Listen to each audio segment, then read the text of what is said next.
आता काय झालेलं आहे, महापालिकेची पद्धत आहे ती आता हे नवीन येणारे जे इतक्या हिरी यायला तयार असलेले लोक आहेत त्यांना माझी एक हात जोडून विनंती आहे. त्यांनी जर बदल आणायचा असेल तर सर्वात पहिला बदल आणायचा आहे तो आमच्या टेंडरिंग पद्धतीवरती किंवा कोटेशन पद्धतीवरती.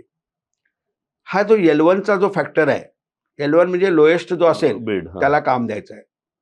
आता त्या लोएस्टमध्ये काय होतं, माझी एखादी गोष्ट आहे 100 रुपयाची गोष्ट आहे, ती मार्केटमध्ये 100 रुपयाला आहे, मला ती चांगल्या पद्धतीने पाहिजे असेल तर मला ती 100 रुपये देऊनच खरेदी करायची आहे.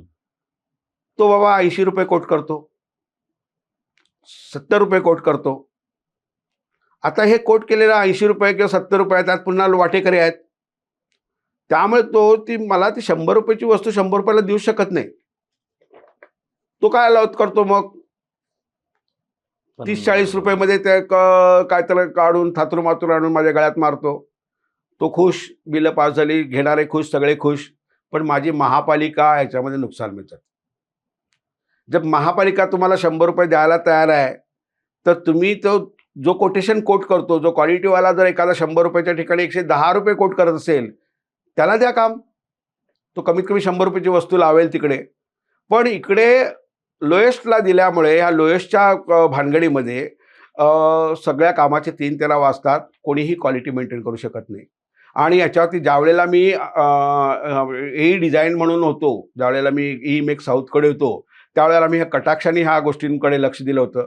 आमचं इन्स्पेक्शन इतकं कडक असायचं. माझ्याबरोबर आता जे DMC आहेत कबरे साहेब, ते ही वॉज माय सबीनियर.